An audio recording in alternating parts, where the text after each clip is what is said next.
आप देख रहे हैं पूर्वांचल। नमस्कार, आप देख रहे हैं पूर्वांचल यूपी लाइव। मैं हूं राजेश सोनकर। हमारे साथ हैं राष्ट्रीय लोकदल के प्रदेश महासचिव विजय यादव जी। विजय यादव जी से बात करेंगे, चुनावी मुद्दे पे बात करेंगे, क्योंकि इससे पहले भी चुनावी मुद्दे पे बात कर चुके हैं। अब इनका चुनाव प्रचार किस रूप में चल रहा है, कहाँ-कहाँ इन्होंने चुनाव प्रचार किया, इस बताइए कि आप पूरे प्रदेश में चुनाव प्रचार में जा रहे हैं, तो इस समय कहाँ पे आप चुनाव प्रचार कर रहे हैं? मैं इस समय बांसगांव में माननीय कमलेश पासवान जो सांसद हैं उनके प्रचार में जा रहा हूं और मैं यही जनता से मिलूंगा, कहूंगा कि माननीय कमलेश पासवान जी एक विधायक माननीय ओम प्रकाश जी के बेटे हैं, पढ़े लिखे हैं ये कमलेश पासवान जी, इनके लिए वोट मांगने में निकला हूँ। जी, जैसा कहा जा रहा है कि 3-4 बार के वो हैं सांसद रहे, लेकिन क्षेत्र में बहुत कम भ्रमण करते हैं, बहुत कम जाते हैं, ऐसा आरोप वहाँ की जनता के द्वारा लगाया जा रहा है। नहीं, ये गलत है, इसलिए कि माननीय कमलेश पासवान जी हमेशा अपने संसदीय क्षेत्र में रहते हैं और जो कोई उनको बुलाता है किसी कार्यक्रम में, जो भी होता है उद्घाटन करना जाना, वो पहुंचते रहते हैं। मैं पंडित हरशंकर तिवारी जी का वो हुआ था, काम था, 13वीं में पहुंचा था, मैंने कमलेश पासवान को वहाँ देखा था, वहाँ मेरी मुलाकात हुई थी। तो कहने का मतलब ये हमेशा दौड़ते रहते हैं, कहने के लिए कोई कुछ कहे इसको हम नहीं मानते हैं। जैसा कि चुनाव नज़दीक आता जा रहा है, लोग अब मन बना चुके होंगे, तो वहाँ प्रचार किए होंगे, तो जनता किस रूप में बीजेपी को देख रही है और कमलेश पासवान को देख रही है? देखिए, बीजेपी माननीय नरेंद्र मोदी जी को मैं तो प्रधानमंत्री जी को लाख लाख बधाई देना चाहता हूं कि मैं तो राष्ट्रीय लोकदल का हूं और उन्होंने सरकारें आई और गई, लेकिन किसी ने चौधरी चरण सिंह जो किसानों के मसीहा थे, नेता थे, दलितों के नेता थे, पिछड़ों के थे, उनके बारे में कोई सोचा नहीं।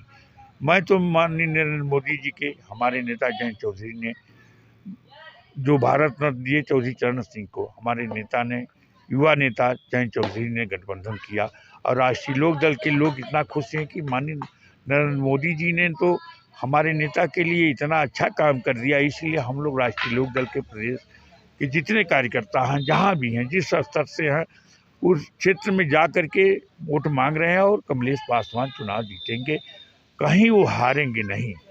जैसा कि आप बांसगांव क्षेत्र में भ्रमण कर चुके हैं, लोग जनता से मिल चुके हैं, तो वहाँ की समस्याएं क्या आपने देखा कि पूरी समस्याएं दूर हो गए, विकास हो गए हैं?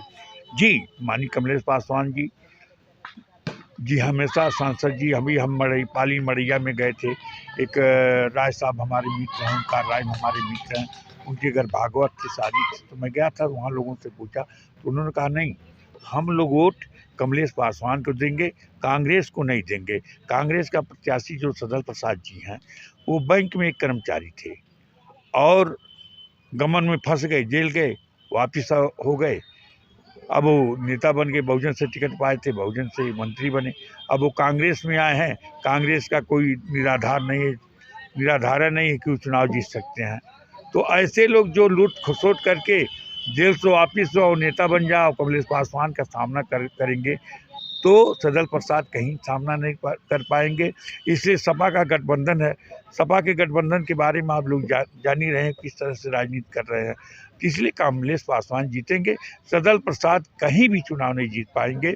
ये मेरा राष्ट्रीय लोक दल के एक कार्यकर्ता होने के नाते, चौधरी चरण सिंह के सिपाही होने के नाते मेरा ये कहने का तात्पर्य है कि जो नेता होता है, कमलेश पासवान पढ़े लिखे हैं और अच्छे पढ़े लिखे हैं, कोई नौकरी करके राजनीति में नहीं गए हैं, वो पढ़े लिखे हैं, वो लोगों की दर्द जानते हैं। जैसे माननीय ओम प्रकाश जी गरीबों किसानों के बारे में जानते थे, उनके बेटे हैं, इसलिए उन सबकी दर्द को जानते हैं।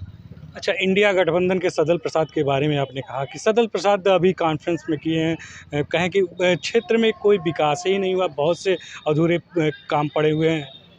देखिए, मैंने कहा ना, कांग्रेस और सपा के गठबंधन की जो सदल प्रसाद जी हैं, वो एक बैंक में कर्मचारी थे, गमन किए थे, जेल गए, वापिस आ गए, फिर बहुजन में गए, फिर जनता दल में गए, दौड़ते रहे। एक बार बहन मातृ जी का कृपा हुआ कि विधायक हो गए थे, मंत्री हो गए थे और वो अब नेता बनना चाहते हैं, लेकिन नेता नहीं है। कमलेश पासवान युवा है, नेता हैं, पढ़े लिखे हैं, वो चुनाव जीतेंगे। सदल प्रसाद कहीं चुनाव नहीं जीत पाएंगे। वो झूठी कह रहे हैं कि हमें वो काम नहीं किए हैं।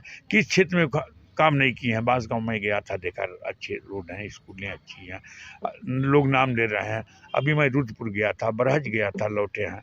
तो माननीय कमलेश पासवान जी अच्छा काम कर रहे हैं और अच्छा काम करेंगे। और नरेंद्र मोदी जी के एक वो हैं, और ये भी एक नेता हैं जो कि माननीय नरेंद्र मोदी जी के पास बैठते हैं, अमित कुमार शाह के पास बैठते हैं। इनकी भी एक हैसियत है राजनीतिक, नौजवान है और आगे बढ़ेंगे।